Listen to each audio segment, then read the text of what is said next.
दोस्तों यदि आप एक सैमसंग लवर हैं तो आपके लिए वीडियो थोड़ी सी खुशी करने वाली भी हो सकती है, थोड़ी सी दुख करने वाली भी हो सकती है। तो हे दोस्तों, आपका स्वागत है आज की एक और एक्साइटिंग वीडियो के अंदर। आज की वीडियो में हम बात करने वाले हैं सैमसंग के एक और नए डिवाइस सैमसंग गैलेक्सी A21s, जो कि 17 जून को इंडिया के अंदर लॉन्च होने वाला है। उसकी प्राइस स्पेसिफिकेशन डिटेल लगभग आपको पता है, लेकिन फिर भी मैं थोड़ी बहुत बता देता हूँ। और जो उसका प्रोसेसर है मोस्टली मैं उसको डिफाइन करने वाला हूँ। तो आज की इस वीडियो में चलिए स्टार्ट करते हैं। तो स्टार्ट करने से पहले मैं आपको फिर से क्लियर कर देता हूं, दोस्तों कंटेंट अच्छा लगे तो वीडियो को लाइक जरूर कर देना। एक बार वीडियो पूरी देखना। मैं किसी चाइनीज ब्रांड को प्रमोट नहीं कर रहा हूं, मैं किसी की तारीफ नहीं कर रहा हूं, मैं सैमसंग के खिलाफ भी नहीं हूं। सैमसंग का स्मार्टफोन मैं खुद यूज कर रहा हूं और अच्छे भी लगते हैं। सैमसंग का यूआई काफी बेस्ट रहता है, बट यार hanging problem in the entry level smartphones, there are a lot more hanging problems. Now come to the main point. यहाँ पे जो सैमसंग का जो मैं सबसे पहले बात कर लेता हूँ ओवरलुक की। यहाँ पर आपको पॉलीकार्बोनेट बैक देखने को मिलेगा। फ्रंट में आपको 6.5 इंच की HD प्लस रेजोल्यूशन वाली डिस्प्ले देखने को मिलेगी। और यहाँ पर आपको सी पोर्ट देखने को मिलेगा, स्पीकर मिलेंगे, हेडफोन जैक मिलेगा, माइक मिलेगा और साथ ही साथ यहाँ पर आपको 4000 mAh की बैटरी देखने को मिलेगी। फास्ट चार्जिंग का सपोर्ट देखने को मिलेगा, जहां पर आपको 15 वोल्ट का out of the box charger भी देखने को मिलेगा। सैमसंग का 15 वोल्ट बहुत है यार। तो ओवरऑल स्मार्टफोन के लगभग सभी को पता है। क्वाड कैमरा सेटअप की यहाँ पर बात करूं तो यहाँ पर 48 मेगापिक्सल का प्राइमरी कैमरा और 8 मेगापिक्सल अल्ट्रा वाइड, 2 मेगापिक्सल का डेप्थ सेंसर, 2 मेगापिक्सल का macro sensor. Now come to the front camera, it is 13 megapixel front shooter.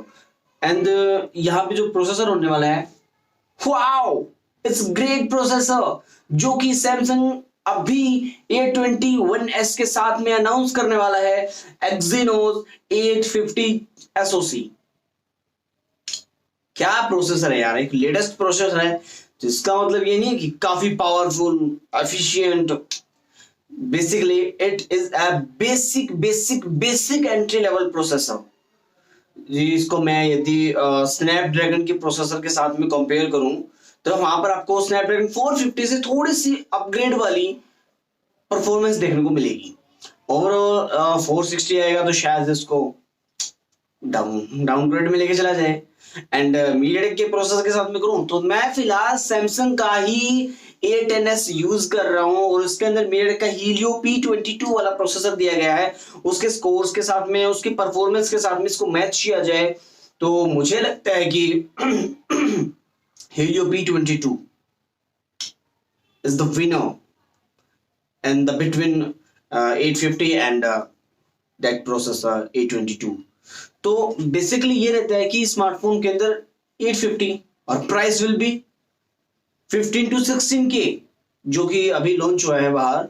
तो वहां पर आपको 17,000 में देखने को मिलता है। मुझे लगता है कि शायद से ये वाला स्मार्टफोन आपको, बट वहां पर 3GB रैम के साथ में उसका बेस वेरिएंट आया था, जहां पर आपको शायद से आपको 4GB रैम और 64GB एंड 6GB 128GB के साथ में ये वाला स्मार्टफोन देखने को मिलेगा। बेस वेरिएंट की बात कर रहा हूँ, लेकिन यहाँ पर उसका प्राइस फिर भी आपको 15,000 या 16,000 17,000 के समथिंग ही देखने को मिलेगा। इससे कम देखने को भूल जाओ आप। वहां पर आपको, यहाँ पर भी आपको HD प्लस TFT वाली स्क्रीन देखने को मिलती है, वहां पर भी आपको सेम HD प्लस TFT वाली स्क्रीन देखने को मिलेगी।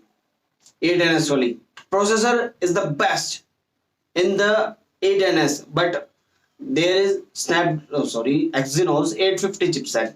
बात करें तो 850 चिपसेट की, तो यहाँ पर मैंने उसके बारे में कुछ पढ़ा है। तो यहाँ पर this is entry level SoC है और यहाँ पर आपको कोर्टेक्स के 8 कोर्स देखने को मिलते हैं। यहाँ पर आपको कोर्टेक्स 855 के, तो यार और 2.0 गीगाहर्ट्ज पर ये क्लॉक किया गया है और देयर इज नो 5G।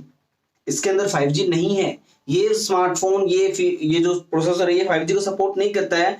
और यहाँ पर आपको ARM जो मिलता है, ARM माली का G52 GPU का है, माली का G52।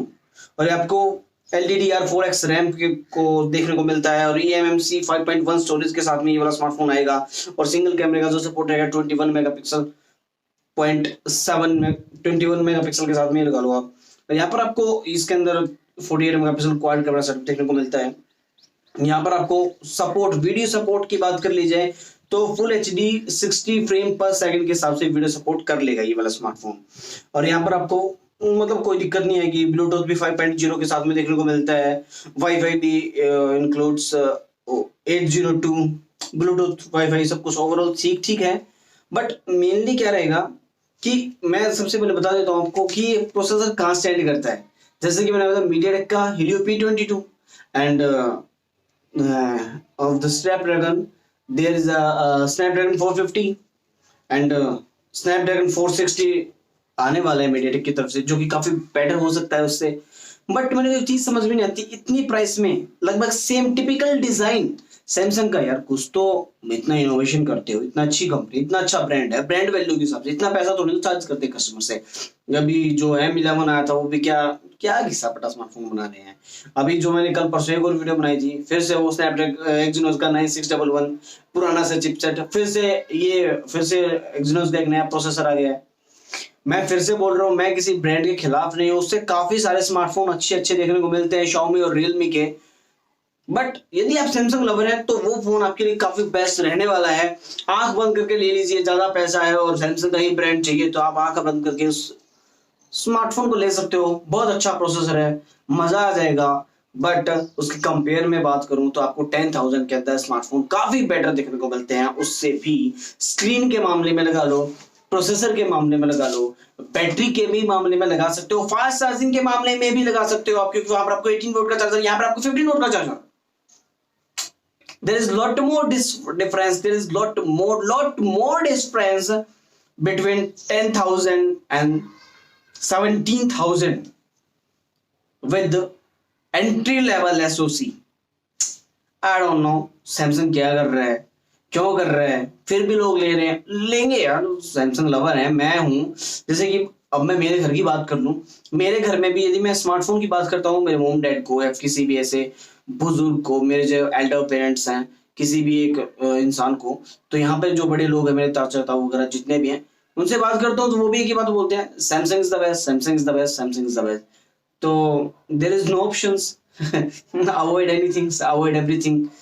तो सैमसंग इज द बेस्ट। यदि जिनको सैमसंग चाहिए वो सैमसंग ही लेगा। आप बताओ कमेंट सेक्शन में आपके विचार स्मार्टफोन से रिलेटेड, आपको कितना अच्छा लगता है सैमसंग का ये वाला स्मार्टफोन, क्या आप एक्साइटेड स्मार्टफोन के लिए। मुझे उम्मीद है कि आपको वीडियो पसंद आएगी। वीडियो पसंद आती है तो वीडियो को लाइक जरूर कर देना, पसंद आती है तो। मिलते हैं नेक्स्ट वीडियो में। Thanks for watching, have a nice day, जय हिंद।